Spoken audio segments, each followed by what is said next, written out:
नमस्कार. स्वागत आहे तुमचं रेणुकाज रेसिपीमध्ये. कसे आहात सगळे? आय एम शुअर मजेतच असाल. आणि काय म्हणता, उन्हाळा वगैरे जोरदार सुरू आहे. आमच्या इथे तर खूप ऊन आहे. अगदी पुण्यामध्ये प्रचंड तापलेलं आहे. आणि आपण आज उन्हाळा सिरीजमध्ये एक खूप छान अप्रतिम रेसिपी घेऊन आलो आहे रेणुकाज रेसिपीमध्ये, ज्याला घोळीची भाजी म्हणतात. ही भाजी ना पर्टिक्युलरली उन्हाळ्याच्या सीझनमध्येच मिळते आणि नागपूरमध्ये ही रेसिपी सगळ्यांच्या घरोघरी खूप आवडली जाते आणि बनवली सुद्धा जाते. तर आज आपण बघूया घोळीच्या भाजीचं काय साहित्य आहे. चलायचं माझ्या किचनमध्ये. साहित्य बघून घेऊया. घोळीच्या भाजीचं अतिशय सोपं सुटसुटीत साहित्य आहे. मगाशी मी तुम्हाला धुवायच्या आधी घोळ दाखवली होती कशी दिसते. त्याला मी छान धुवून बारीक चिरून घेतली आहे घोळीची भाजी. या घोळीच्या भाजीला कैरी ही जरूरच टाकतात. कैरीशिवाय घोळीची भाजी चांगली लागत नाही. त्याची जी चव असते ती कैरीचीच असते. त्यानंतर हे नॉर्मलशे हळद, तिखट, मीठ, जिरं, मोहरी हे सगळे मसाले आहेत. आणि ही भाजी आम्ही बेसन लावून करतो. मला कमेंट सेक्शनमध्ये सांगा तुम्ही कुठल्या विभागातनं, महाराष्ट्रातनं किंवा भारताच्या कुठल्या ठिकाणून माझी रेसिपी बघता आहात आणि तुमच्याकडे सुद्धा ही रेसिपी केल्या जाते का, घोळीची भाजी केल्या जाते का, त्याला काय म्हणतात घोळीच्या भाजीला तुमच्या इथे, आणि तुम्ही कुठल्या प्रकारे आणि कुठल्या पद्धतीने घोळीची भाजी करता आणि ती तुमच्याकडे आवडते का. कारण ही उन्हाळा स्पेशल रेसिपी आहे. उन्हाळ्यात तशाही भाज्या खूप कमी येतात. पालेभाज्या तर अगदी सुकलेल्या येतात. फक्त फ्रेश आणि ताजी दिसणारी ही भाजी असते, ती म्हणजे घोळ. तर चला करूया पटकन आजच्या रेसिपीला सुरुवात. ही घोळीची भाजी करताना ना शक्यतो जाडबुडाच्या कढईमध्ये करा. मी इथे ॲल्युमिनियमची कढई वापरते. तशी वापरायला नको, पण ॲल्युमिनियमच्या कढईचा उपयोग हा प्रॅक्टिकल आहे या भाजी करता. कारण त्यात भाजी न बुडायला लागत नाही. कारण बेसन लावल्यानंतर त्याचं पाणी ॲब्झॉर्ब होतं आणि भाजी पटकन बुडायला लागते. तर मी अशी छानपैकी जाड बुडाची कढई घेतली आहे, ज्यात भाजी अजिबात बुडायला लागत नाही. चला मग पटकन वेळ न दवडता करूयात सुरुवात. या भाजीला ना तेल जरा बऱ्यापैकी घालून घ्यायचं आहे. कारण बेसन भाज्यांना तेल जरा जास्त लागतं आणि तसंही आमच्या नागपूरला किंवा विदर्भामध्ये तेल हे जरा जास्तच खाल्लं जातं. मे बी तिथे कोरडं हवामान आहे त्यामुळे असेल, पण आय डोंट नो. छान लागतात भाज्या नागपूरला केलेल्या, चविष्ट असतात अगदी. सो मी इथे साधारणतः एक 2 ते 3 चमचे तेल घेतलं असेल. त्यात मोहरी टाकून घेतली आहे. थोडं जिरं टाकायचं आहे आपल्याला आणि जिरं मोहरी तडतडली की थोडंसं हिंग टाकून मग फोडणी द्यायची आहे भाजीची. चला आपली जिरं मोहरी मस्तपैकी तडतडली आहे.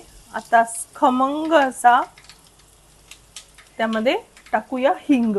हिंगाने मस्त खमंगशी होते फोडणी आणि भाजीला चव पण खूप छान येते. पचायला पण भाजी हलकी होते. असे हिंगाचे खूप सारे उपयोग आहेत.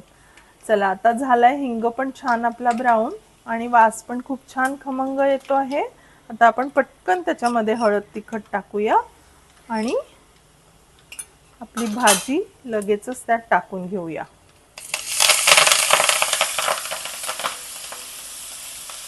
वा, काय मस्त जोरदार खमंग अशी फोडणी झाली आहे.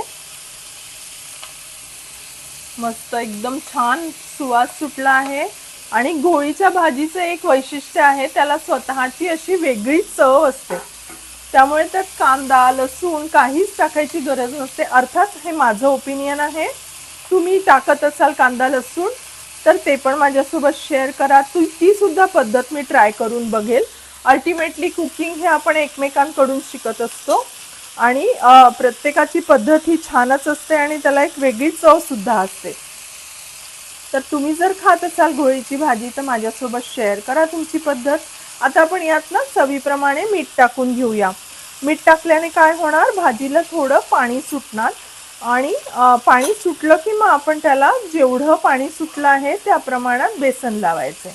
चला मी छान परतवून घेते घोळीची भाजी, तोपर्यंत स्टे ट्यून. आता छानपैकी आपली भाजी परतवली आहे. त्याला ऑलरेडी पाणी सुटायला लागले कारण घोळीमध्ये ना पाण्याचं प्रमाण भरपूर असतं. आता थोडी कैरी शिजायला हवी आहे घोळीच्या भाजीसोबत. आपण याला झाकण टाकून छान एक मस्तपैकी दमदमीत एक वाफ देऊन घेऊया आणि मग पुन्हा भेटूया. बघा किती मस्त पाणी सुटलंय भाजीला. कैरीचा सुद्धा रंग बदललाय, म्हणजे कैरी शिजत आली आहे आणि घोळ आणि कैरी याचा इतका मस्त छानपैकी असा एक ॲरोमा सुटला आहे। अगदी ह्या भाजीच्या मेमरीज ज्या आहेत त्या उन्हाळ्याशी खूप म्हणजे निगडीत आहेत माझ्या, कारण ही उन्हाळ्यात बनायची भाजी। आता आपण याला जेवढं पाणी सुटलंय ना तेवढं त्यात बेसन लावून घेऊया। साधारणतः आमच्या इथे झुणका प्रकार जो म्हणतात इकडे तो जरा असा घट्ट असतो, तर हा घोळीचा झुणका म्हणता येईल आपल्याला। भाजीच्या सारखं खातात, ही पातळ नसते भाजी, घट्ट अशी असते आणि खूप मस्त लागते। करून बघा आणि तुम्ही माझ्यासोबत पण शेअर करा। आता यात आपण बेसन कालवलं आहे, जेवढं मावलं तेवढं। आता इथे बघू शकता तुम्ही भाजीची कन्सिस्टन्सी कशी आहे। बेसन जेव्हा शिजेल ना तेव्हा ती भाजी एकदम कोरडी अशी होणार आहे, घोळीच्या झुणका म्हणतात ज्याला तशी।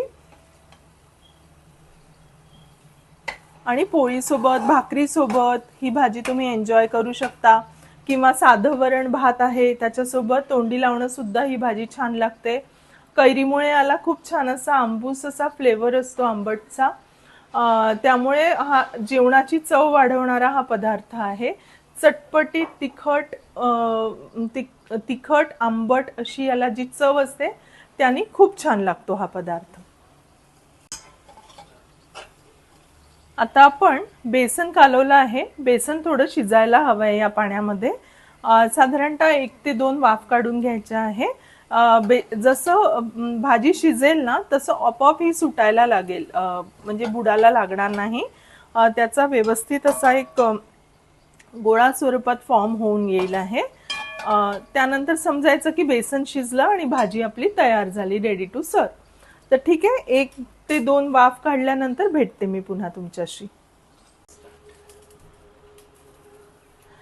चला, आता आपली भाजी एकदम मस्तपैकी शिजून रेडी आहे। बघा एकदम किती छान असा व्यवस्थित मिळून आलेली आहे आणि मस्त कैरी वगैरे शिजलेली आहे। यातली कैरी सुद्धा त्यातला गर काढून जेव्हा आपण भाजी सोबत खातो ना खूप मस्त लागते। खूप छान अशी चव असते ह्या भाजीची।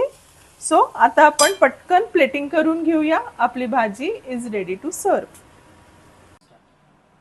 बघा आपली मस्तपैकी घोळीची भाजी तयार आहे। त्याच्यासोबत उन्हाळ्यात अगदी अत्यावश्यक गोष्ट म्हणजे कांदा, जो सगळ्यांना आवडतो पण आणि खूप तब्येतीला चांगला असतो तो, आणि मी पोळी सोबत सर्व केला आहे। मस्तपैकी कैरीचा तक्कू आहे त्यासोबत। तक्कूची रेसिपी मी शेअर केलेली आहे, जर तुम्हाला हवी असेल तर मी कमेंट सेक्शन मध्ये तक्कूची रेसिपी देईल, तुम्ही ती बघा। तक्कू अतिशय अप्रतिम झाला आहे, खूप चवदार झाला आहे, जरा वेगळ्या प्रकारचा तक्कू आहे हा। आणि ही भाजी खूप यमी झाली, आमच्याकडे सगळ्यांना फार आवडली। तुम्ही पण अशाच प्रकारची भाजी करा आणि तुमच्या फ्रेंड्स फॅमिली सोबत एन्जॉय करा। आजची रेसिपी जर आवडली असेल तर या रेसिपीला भरभरून लाईक्स द्या। तुमची पण रेसिपी कमेंट सेक्शन मध्ये माझ्यासोबत शेअर करा, कमेंट्स करा, लाईक करा आजच्या रेसिपीला, आणि माझ्या चॅनलला सबस्क्राईब करा, सबस्क्राईब करायला विसरू नका। Thanks for watching today's recipe. Stay tuned for more such recipes with Renuka's recipe. Bye.